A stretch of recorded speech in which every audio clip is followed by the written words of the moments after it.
All right, so we're diving deep today into keeping kids safe online. With this source, we've got Cyber Safe Kids, protecting children from online threats. It's like our cheat sheet for navigating this whole digital playground thing. Absolutely. And whether you're a parent or a teacher or really just anyone who cares about kids, in this digital age, understanding the threats is the first step to protecting them.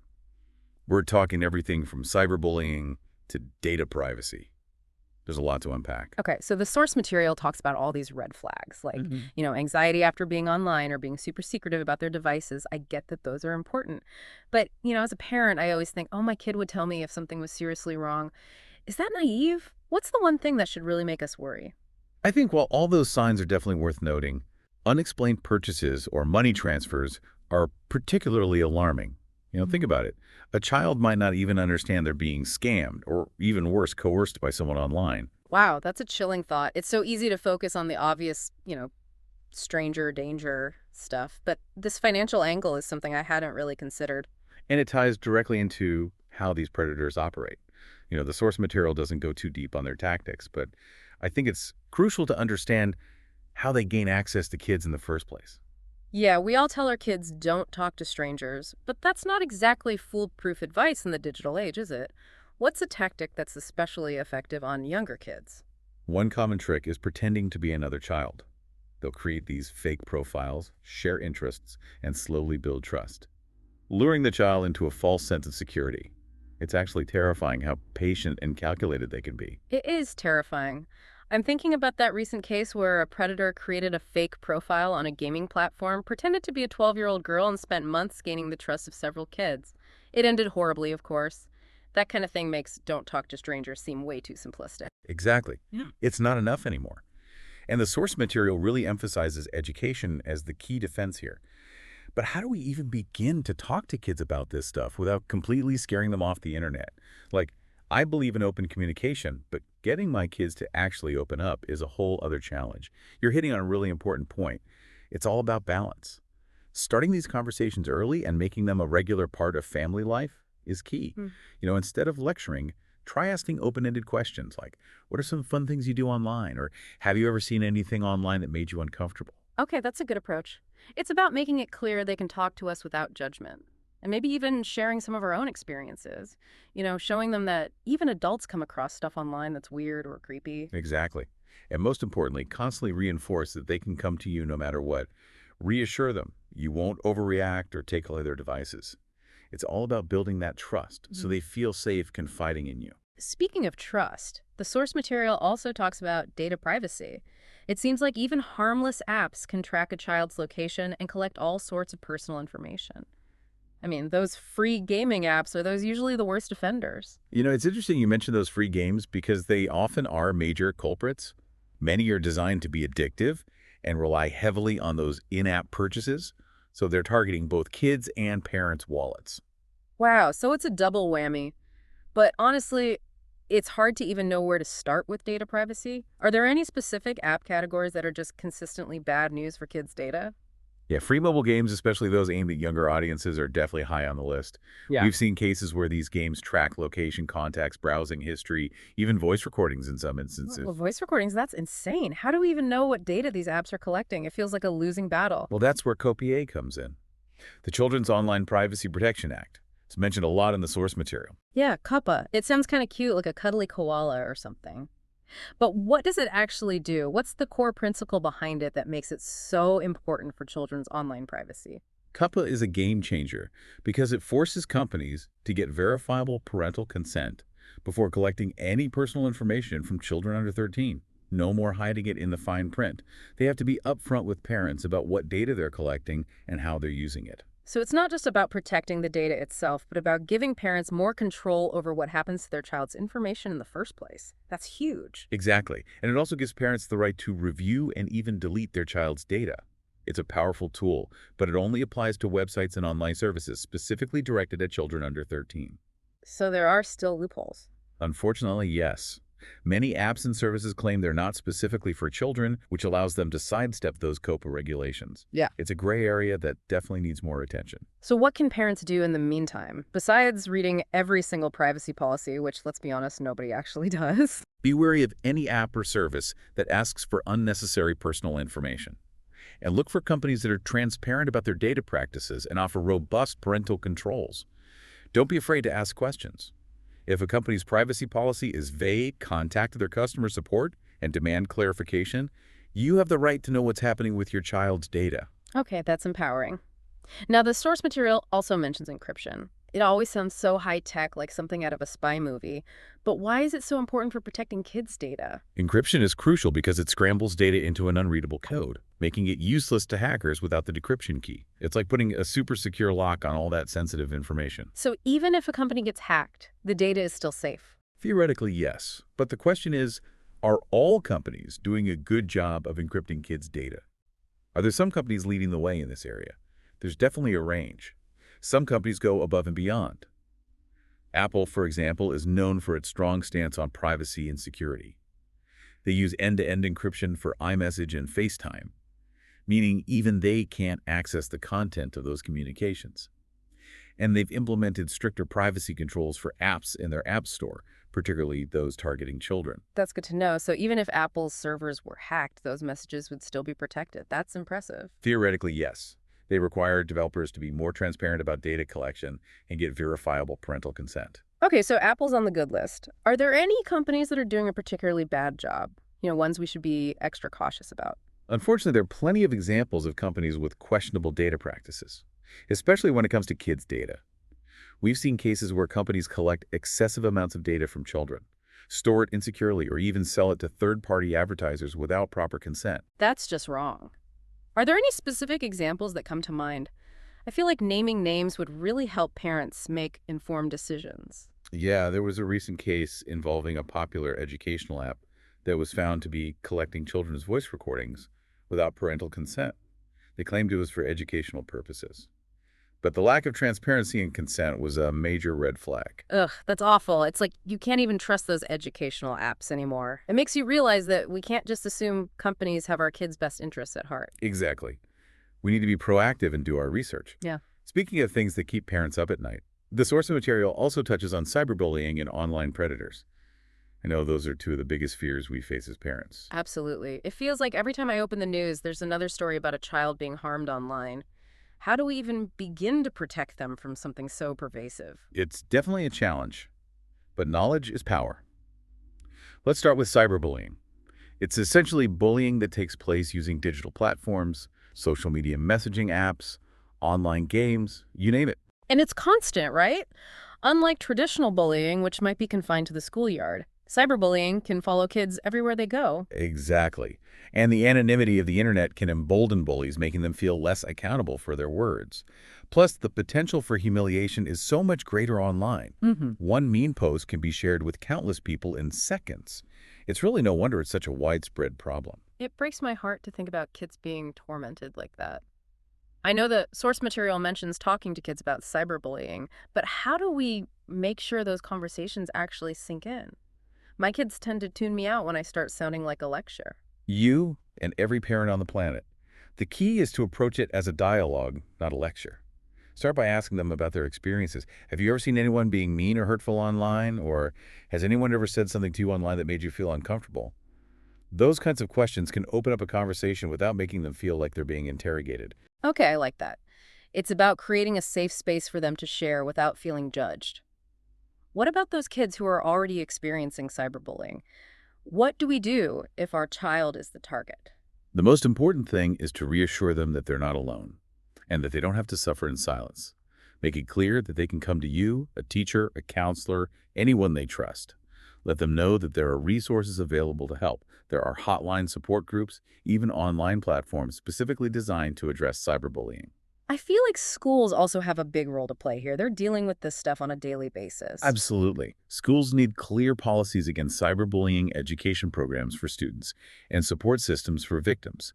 They need to make it clear that this behavior won't be tolerated online or offline. It really does take a village, doesn't it? Parents, educators, even tech companies need to be working together on this. I couldn't agree more. Now let's shift gears to online predators. This one is understandably terrifying for parents, but it's important to remember that not everyone online is a predator. The vast majority of people are good, decent folks. That's a good reminder. It's easy to get caught up in the fear-mongering, but there are those who exploit the internet to prey on children, and that's what we need to be prepared for. Exactly. Online predators are masters of deception and manipulation. They might pretend to be someone they're not, like a peer or a celebrity, to gain a child's trust. Or they might offer gifts or attention to lure a child into a risky situation. It's chilling how calculated they can be. What are some red flags that a child might be interacting with a predator? I know the source material mentions some behavioral changes to watch out for, but are there any specific online behaviors that should raise alarm bells? One major red flag is if a child becomes withdrawn or secretive about their online activity, especially if they're suddenly spending a lot more time online.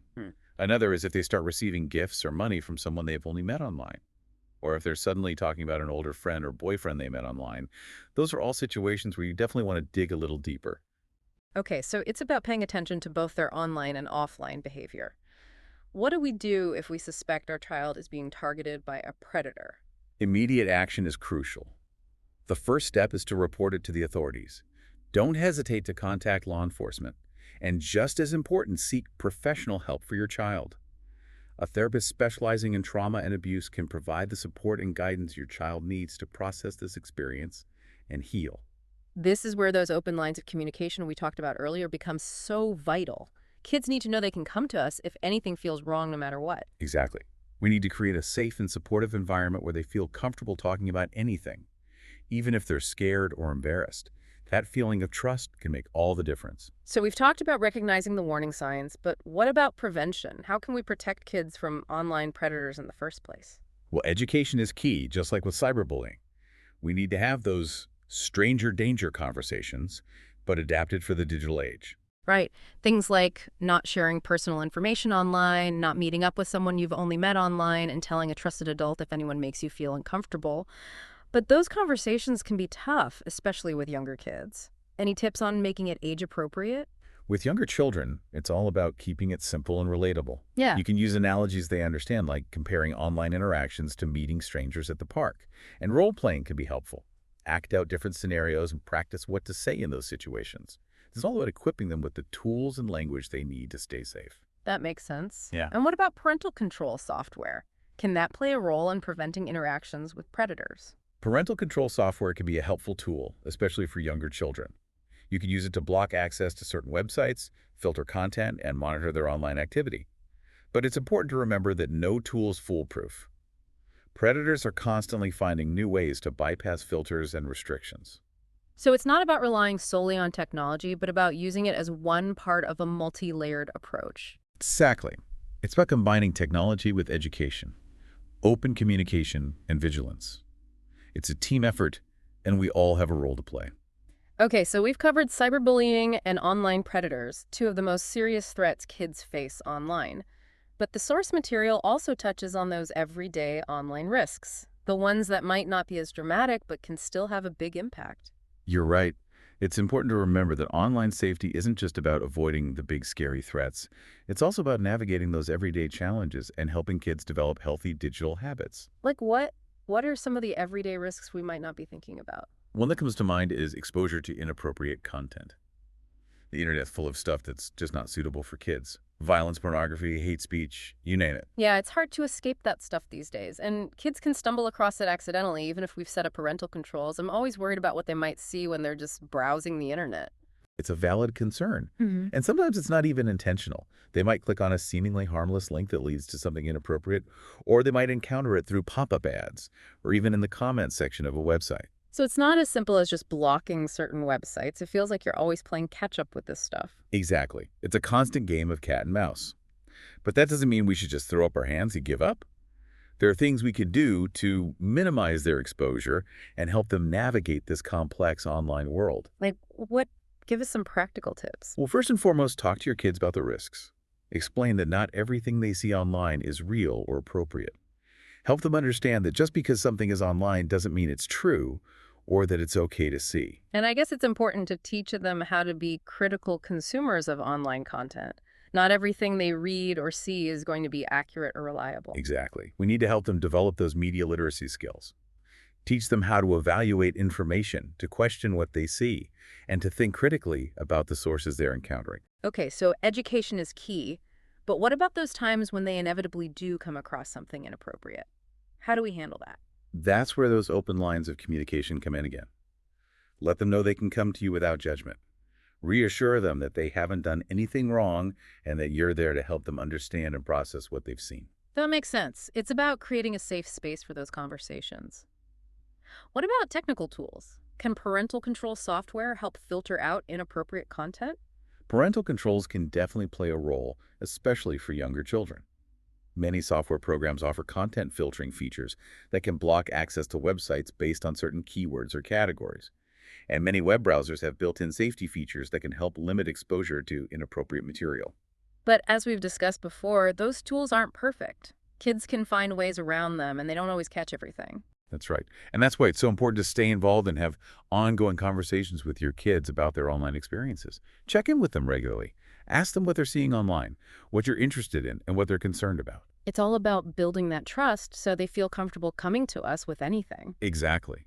And it's not just about protecting them from harm, it's also about empowering them to be responsible digital citizens.